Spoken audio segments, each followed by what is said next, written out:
ആലപ്പുഴയുടെ തീരത്തിന്റെ പകുതിയോളം കരിമണലാൽ സമ്പന്നമാണ്. എന്നാൽ നാളിതുവരെ ജില്ലയിൽ ഔദ്യോഗികമായി ഖനനം നടത്തിയിട്ടില്ല. പക്ഷെ ഒരുപാട് മണൽ തീരത്ത് നിന്ന് കടത്തിക്കൊണ്ടു പോയിട്ടും ഉണ്ട്.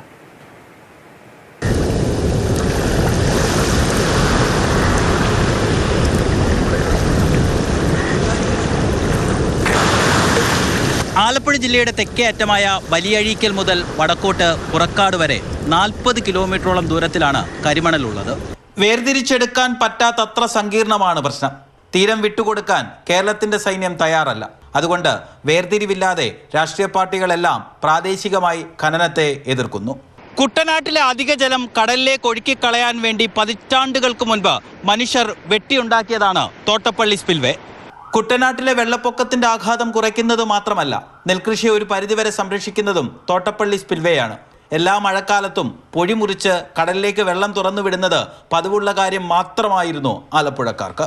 2020 മുതൽ കഴിഞ്ഞ വർഷം വരെ മഴക്കാലത്ത് ഇവിടെ എത്തിയാൽ ധാരാളം യന്ത്രക്കൈകൾ കാണാമായിരുന്നു.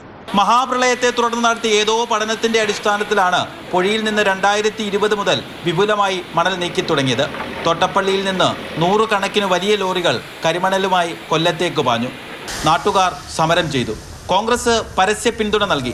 CPI മണൽ കടത്തുന്നതിനെ എതിർത്തു. പക്ഷേ മുഖ്യമന്ത്രിയായിരുന്ന പിണറായി വിജയൻ സമരത്തെ അവഗണിച്ചു.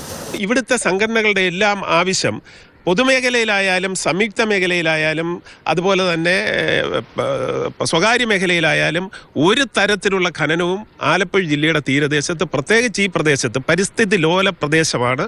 ഈ പ്രദേശത്ത് കരിമണൽ ഖനനം നടത്തരുത് എന്നുള്ളതാണ് ഈ പ്രദേശത്തെ ജനങ്ങളുടെ ആവശ്യം.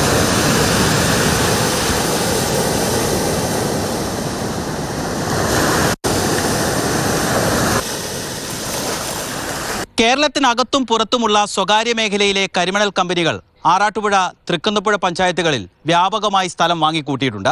കരിമണലിൽ കണ്ണുള്ള സ്വകാര്യ കമ്പനികൾ പതിറ്റാണ്ടുകൾക്ക് മുൻപേ തയ്യാറായി കഴിഞ്ഞു. ഖനനത്തിന് ഔദ്യോഗികമായി അനുമതി ലഭിക്കാൻ കാത്തിരിക്കുകയാണ്.